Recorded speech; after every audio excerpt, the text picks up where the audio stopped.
हाय दोस्तों, नमस्कार। कैसे दोस्तों आप लोग? आशा करता हूँ आप लोग अच्छे होंगे। तो दोस्तों आज हम कराएंगे आपको अध्याय 2 पुष्पीय पादों में लैंगिक जनन, निषेचन एवं पूर्व घटना है। कक्षा क्लास 12 जीव विज्ञान बायोलॉजी हम आपको पढ़ा रहे हैं दोस्तों। जो चैनल पे नए हो तो दोस्तों प्लीज चैनल को सब्सक्राइब जरूर कर लेना। क्या सब्सक्राइब कर लेना और लाइक कर देना। दोस्तों यहाँ पे ऐसा होता है दोस्तों, हम भी पढ़ाई करते थे, हम भी ऑनलाइन भी किए ऑफलाइन भी किए दोस्तों।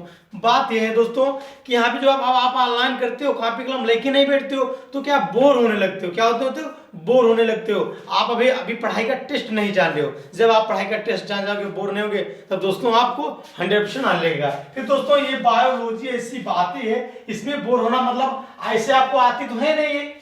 मतलब मैथ का भी सवाल आता है, आती तो ये हिंदी आती है तो वहाँ पे आप ज्यादा टाइम देते हो, जीके आती है वहाँ पे ज्यादा टाइम देते हो, ये आती तो है नहीं तो यहाँ पे आपको टाइम मतलब बहुत बोर लगता है। लेकिन दोस्तों यहाँ पे रुकोगे, आप पढ़ोगे, समझोगे, जभी आएगी, है नहीं?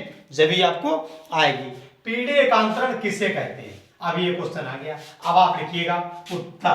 क्या लिखिएगा मेरे प्यारे दोस्तों? उत्तर। पीढ़ी एकांतरण किसे कहते हैं? पादपों में द्विगुणित एवं अगुणित दोनों पीढ़ियों, पादपों में दोस्तों टाइम तो लगता ही है हर चीज में। पादपों में द्विगुणित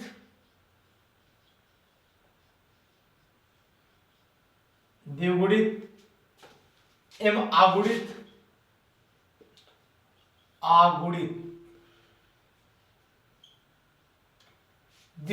एवं अगुणित दोनों पीढ़ियां जीवन चक्र, दोनों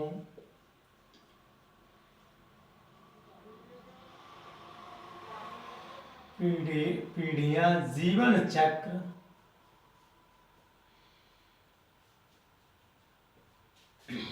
पादपों में द्विगुणित एवं अगुणित दोनों पीढ़ियां जीवन चक्र एक दूसरे के बाद आती रहती हैं, इसे पीढ़ी एकांतरण कहते हैं। दोनों पीढ़ियां जीवन चक्र एक दूसरे के बाद, क्या दोस्तों, एक दूसरे के बाद आती रहती हैं, के बाद आती रहती हैं,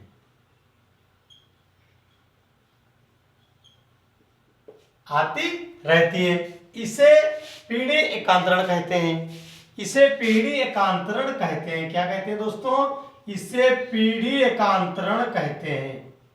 अभी हम आपको दोस्तों समझा रहे हैं, एक मिनट रुकिएगा, नोट कर लें। पीढ़ी एकांतरण कहते हैं। बात दोस्तों ये, पादपों में द्विगुणित एवं अगुणित दोनों पीढ़ियां जीवन चक्र एक मतलब जीवन के तरह एक दूसरे के तरह के बाद आती रहती हैं, इसे पीढ़ी एकांतरण कहते हैं। क्या कहते हैं? इसे पीढ़ी एकांतरण कहते हैं। प्रश्न 2 दोस्तों लिखिएगा। प्रश्न 2 लिखिएगा दोस्तों। द्विलिंगी पुष्पों से क्या तात्पर्य है? द्विलिंगी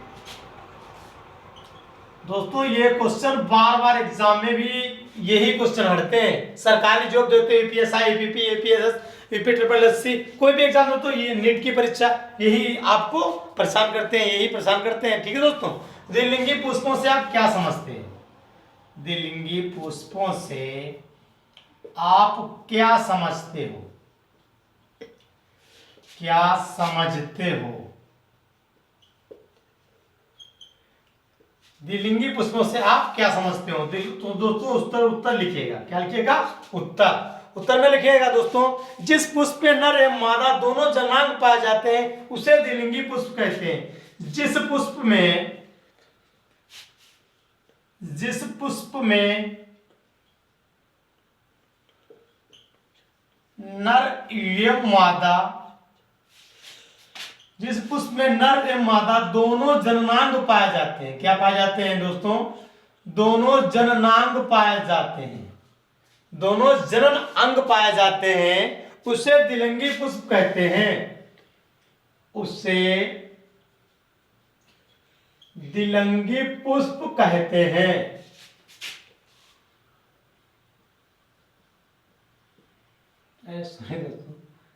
पुष्प कहते हैं, उसे द्विलिंगी पुष्प कहते हैं। क्या कहते हैं दोस्तों? जिस जिस पुष्प में नर एवं मादा दोनों जलांग पाए जाते हैं उसे द्विलिंगी पुष्प कहते हैं। डाल दीजिएगा प्रश्न 3। हम दोस्तों आपको आज टॉप 10 क्वेश्चन लेके आए, टॉप 10 कराएंगे, अगले दिन 10 करा देंगे। जब तक आपका एग्जाम आएगा पूरी बायो हम आपके महत्वपूर्ण क्वेश्चन करा देंगे। ठीक है दोस्तों, पुष्प में उपस्थित आवश्यक चक्र के अंतर्गत कौन कौन आते हैं? पुष्प में उपस्थित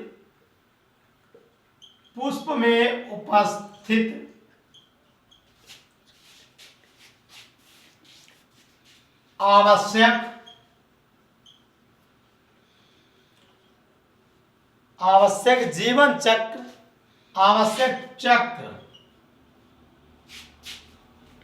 के अंतर्गत कौन कौन आते हैं? अंतर्गत कौन कौन आते हैं? कौन कौन आते हैं? ठीक है दोस्तों क्वेश्चन अब उत्तर आंसर में लिखिएगा दोस्तों। उत्तर में लिखिएगा दोस्तों, उमंग तथा जयंग को उमंग तथा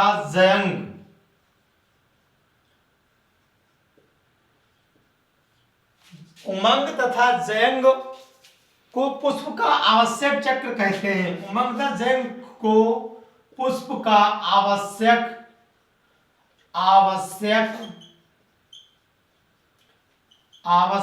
अंग कहते हैं। दोस्तों 100% ये क्वेश्चन आएगा। कौन से मेरे प्यारे दोस्तों, ये 100% इंपॉर्टेंट। ठीक दोस्तों, ये इंपॉर्टेंट, बहुत वेरी इंपॉर्टेंट है दोस्तों, ये वेरी 100% ये क्वेश्चन पूछा जाएगा। प्रश्न 3, प्रश्न 4 दोस्तों, प्रश्न दलपुंज पर संक्षिप्त टिप्पणी लिखिए। दलपुंज पर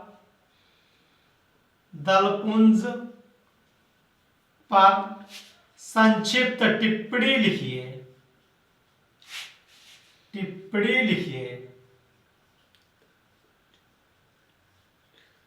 दलपुंज पर संक्षिप्त टिप्पणी लिखिए। तो दोस्तों इसे हम नोट रफ कर रहे हैं, इसे आप लोग नोट कर लीजिएगा, स्क्रीनशॉट ले लीजिएगा। ठीक है दोस्तों इसे हम रफ कर रहा हूं दोस्तों। ये टिप्पणी लिखना है तो ऊपर इसलिए क्वेश्चन लिखते हैं, यहाँ पे आ नहीं पाएगा, ऊपर लिखते हैं तो दोस्तों इसे नोट कर लीजिएगा। क्वेश्चन 4 क्वेश्चन 3 हो गए दोस्तों आपके, इसे नोट कर लीजिएगा, इसकी छोड़ लीजिएगा दोस्तों। लेकिन मेरे प्यारे भाइयों इसे सेक्शन को शेयर जरूर कर दीजिएगा। ठीक है दोस्तों, सेक्शन को शेयर जरूर कर दीजिएगा दोस्तों। ज्यादा हमको ये जो आपको लाइक करने से क्या होता है, हमारा मोटिवेशन बढ़ता है, और दोस्तों आपको शेयर करने से हमें लग रहा है कि बच्चे पढ़ रहे हैं, तो दोस्तों हम आपसे ज्यादा से ज्यादा आपको प्रोवाइड करा देंगे और भी क्लासें आपको प्रोवाइड करा देंगे। ठीक है दोस्तों, तो दोस्तों प्रश्न 3 क्या दोस्तों, प्रश्न 4 ठीक है दोस्तों। प्रश्न 4 में है दोस्तों, दलपुंज पर संक्षिप्त टिप्पणी लिखिए। दलपुंज पर संक्षिप्त टिप्पणी लिखिए।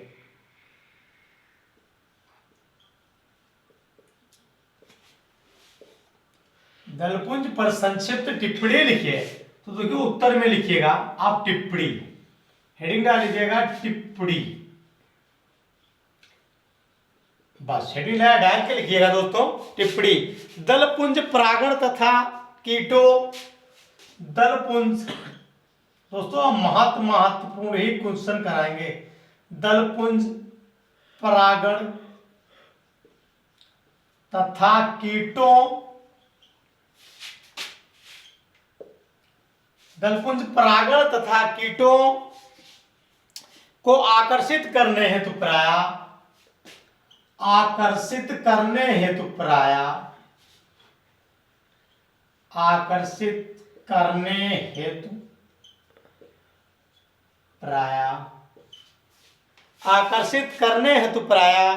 रंगीन होते हैं तथा ये पृथक दलीय या संयुक्त दलीय प्रकार के होते हैं। आकर्षित करने हेतु प्रायः रंगीन होते हैं।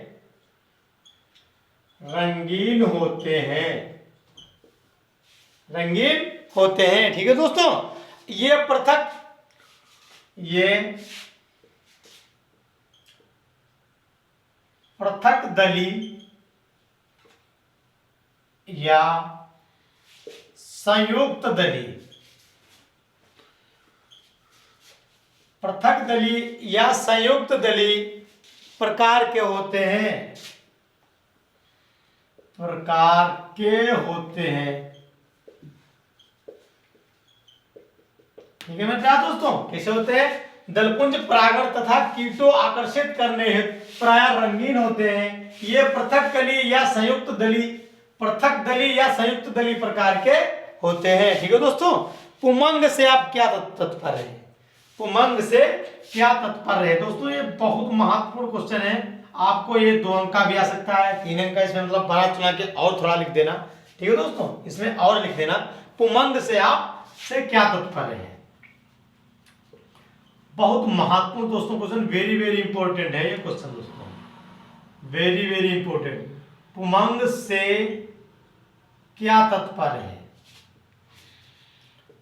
पुमंग से क्या तत्पर है? ठीक है दोस्तों, तो उत्तर में लिखिएगा, उत्तर में लिखिएगा दोस्तों, यह नर जननांगों पुंकेसरों से संयुक्त इकाई होती है। यह नर जननांगों पुंकेसरों से संयुक्त इकाई होती है। जननांगों पुंकेसरों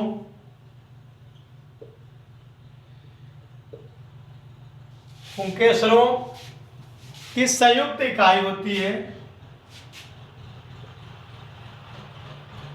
संयुक्त इकाई होती है। क्या होती है? संयुक्त इकाई होती है। प्रत्येक पुंकेसर में एक पुंतुंतु तथा एक परागकोश पाया जाता है। प्रत्येक पुंकेसर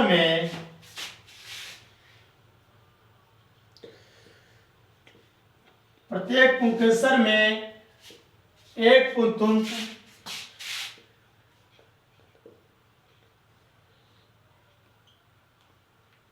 पुंतुंतु तथा परागकोश पाया जाता है, तथा परागकोश पाया जाता है।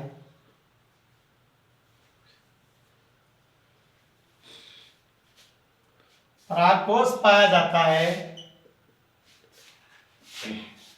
तथा एक परागकोश पाया जाता है। परागकोश द्विपालित होता है।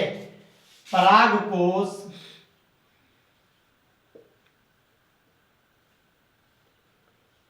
द्विपालित होता है। परागकोश द्विपालित होता है। ठीक है दोस्तों, परागकोश द्विपालित होता है। क्वेश्चन प्रश्न संख्या 6 पुष्पासन किसे कहते हैं? पुष्पासन किसे कहते हैं?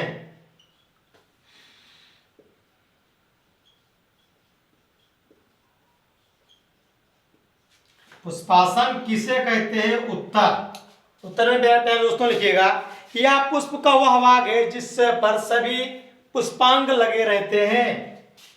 यह पुष्प का वह भाग है, यह पुष्प का वह भाग है जिस पर पुष्प लगे रहते हैं। पुष्पांगन किसे कहते हैं? पुष्पांसन किसे कहते हैं? यह पुष्प का वह भाग है जिस पर पुष्प लगे रहते हैं, जिस पर पुष्प लगे रहते हैं। ठीक है मेरे पास दोस्तों, तो दोस्तों इसमें हमने 3 करा दिया आपको। अब इसे स्क्रीनशॉट ले लो या इसे आप नोट कर लीजिएगा। ठीक है दोस्तों अब हम ऊपर का नोट कर रहे हैं, तो ठीक है दोस्तों स्क्रीनशॉट ले लीजिएगा या इसे नोट कर लीजिएगा। ठीक है दोस्तों, पहली बात तो आप नोट कर लेते हो तो आपकी हैंड राइटिंग समझ जाती है। बहुत से मेरे भाइयों की आप हैंड राइटिंग भी नहीं समझ में आती है, तो दोस्तों जो आप इसे नोट कर लेते हो तो आपकी हैंड राइटिंग भी सुधर जाती है। ठीक है दोस्तों, तो दोस्तों शुरू करते हैं, देखते हैं क्वेश्चन 7 शुरू करते हैं। क्वेश्चन 6 तो हम आपको लिखा चुके हैं, क्वेश्चन 7 शुरू करते हैं दोस्तों। तो दोस्तों सेक्शन को प्लीज दोस्तों शेयर और सब्सक्राइब जरूर कर लेना। जयांक पर टिप्पणी लिखिए। क्वेश्चन आ गया है दोस्तों, क्वेश्चन लिखिएगा प्रश्न 7। प्रश्न 7,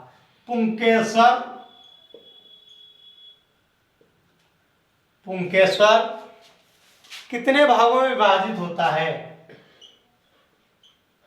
कितने भागों में विभाजित होता है? कितने भागों में विभाजित होता है? पुंकेसर कितने भागों में विभाजित होता है? उत्तर नंबर 1। नंबर 1, पुंकेसर प्रत्येक 2 भागों में बटा होता है। पुंकेसर 2 भागों में बटा होता है।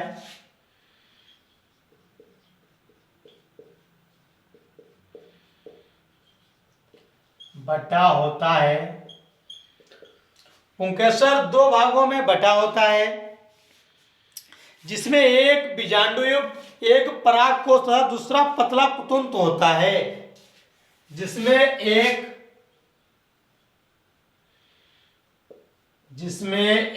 बीजांडुयुक्त,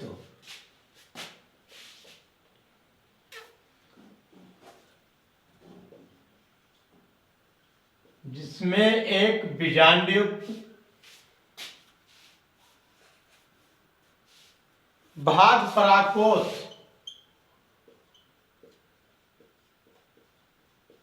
परागकोश, जिसमें एक बीजांडुयुक्त भाग परागकोश तथा दूसरा पतला पुतुंत होता है। तथा दूसरा पतला पुतुंत होता है। ठीक है मेरे प्यारे दोस्तों, क्या होता है? पुतुंत होता है। प्रश्न 8।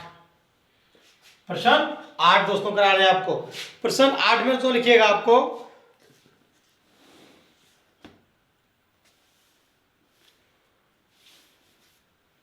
तरुण परागकोश किन कोशिकाओं का बना होता है? दोस्तों वेरी वेरी इंपॉर्टेंट क्वेश्चन है। तरुण परागकोश क्या दोस्तों? तरुण परागकोश किन कोशिकाओं का बना होता है? किन कोशिकाओं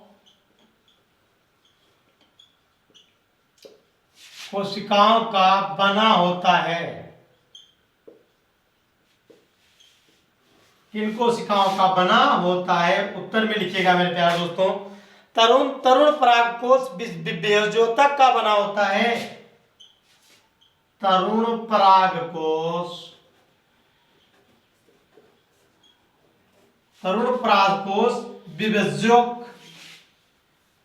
विभोजक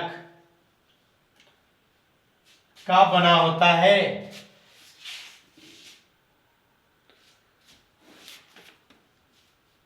मेरिस्टेमेटिक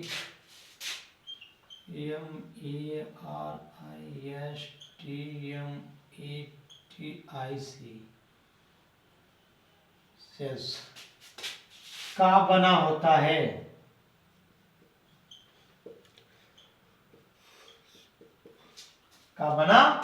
ठीक है दोस्तों, देखिएगा क्वेश्चन नंबर 9। प्रश्न 9, ठीक है दोस्तों। प्रश्न 9 लिखिएगा दोस्तों। प्रश्न 9 दोस्तों, एक मिनट दोस्तों।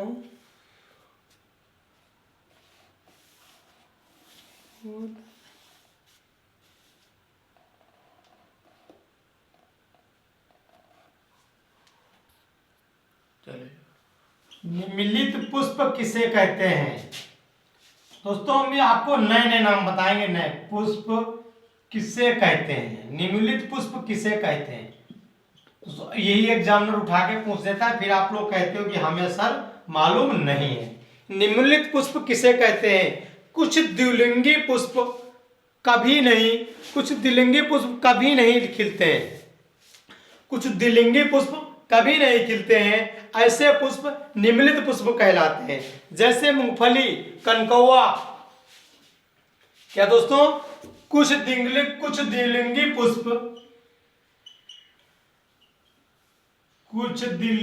पुष्प कभी नहीं फूलते हैं, कुछ द्विलिंगी पुष्प कभी नहीं खिलते हैं, ऐसे पुष्प निम्नलिखित पुष्प कहलाते हैं। ऐसे पुष्प निम्नलिखित पुष्प कहलाते हैं। क्या कहलाते हैं? निम्नलिखित पुष्प कहलाते हैं।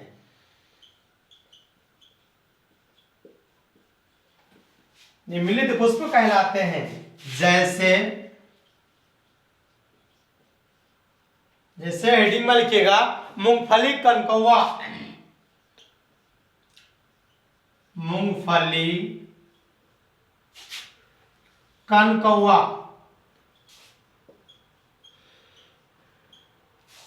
कनकौआ इसे दोस्तों कहते हैं कोमेलीना। कनकौआ को कहते हैं कोमेलीना। ठीक है दोस्तों। तो दोस्तों आज की क्लास यहीं पे समाप्त करते हैं दोस्तों मेरे प्यारे भाइयों। अगली क्लास दोस्तों कल कराएंगे आपको। तो दोस्तों प्लीज सेक्शन को लाइक एंड शेयर जरूर कर देना, सब्सक्राइब जरूर करना। दोस्तों हमें आपके सपोर्ट की आवश्यकता है दोस्तों। इसी के साथ क्लास खत्म करते हैं दोस्तों। तो टाटा बाय बाय, टेक केयर, अपना ध्यान रखें दोस्तों। जय हिंद।